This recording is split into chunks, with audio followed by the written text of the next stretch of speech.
आणि पवार गटात वादाचे खटके, राऊतांनी केलेल्या विधानाचे खळबळ।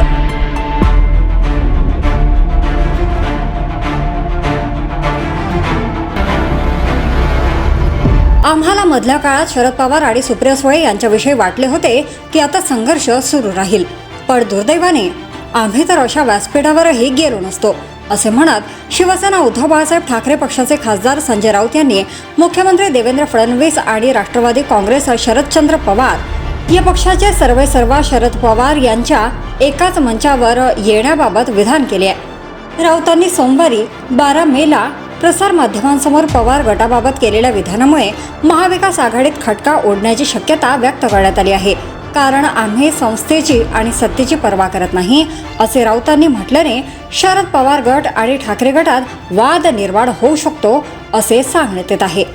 सहकाराचे सक्षमीकरण आणि राज्य शासनाचे धोरण या कार्यक्रमाच्या निमित्ताने मुख्यमंत्री देवेंद्र फडणवीस आणि राष्ट्रवादी काँग्रेस शरदचंद्र पवार पक्षाचे सर्वेसर्वा शरद पवार यांच्या एकाच मंचावर येणार आहोत। याबाबत खासदार संजय राऊत यांना प्रसार माध्यमांनी विचारणा केली तेव्हा ते याबाबत म्हणाले की आम्हाला मधल्या काळात शरद पवार आणि सुप्रिया सुळे यांच्याविषयी वाटले होते की आता संघर्ष सुरू राहील।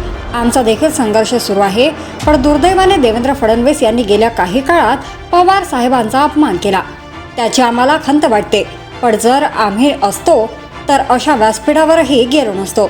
हे सहकार आणि इतर विषय नंतर, आमच्यामुळे काही अडत नाही, आपल्यामुळे राष्ट्र आणि जग अडते, यातून राजकारण्यांनी बाहेर पडावा असा टोला त्यांनी लगावलाय।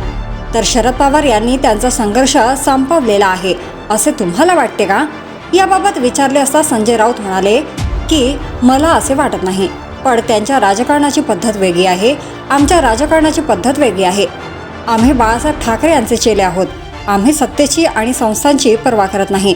नेशन फर्स्ट, स्टेट फर्स्ट ही भूमिका जरूर आहे, पण आमच्या संस्था टिकाव्या, आमचे कारखाने टिकावे, कारखान्यांवर आमची माणसे टिकावे म्हणून आमचे राजकारण नाही। आमचे राजकारण हे गरीब व फाटक्या लोकांचे राजकारण आहे, जे येतील ते आमच्या सोबत नाही तर त्यांच्याशिवाय हा वीर सावरकरांचा मंत्र आहे, आला तर सोबत, नाही तर तुमच्याविना संघर्ष सुरू राहणार, असे राऊतांकडून स्पष्ट करण्यात आले। जर तुम्ही अजूनही YouTube चॅनलला सबस्क्राईब केले नसेल तर ते लगेच सबस्क्राईब करा।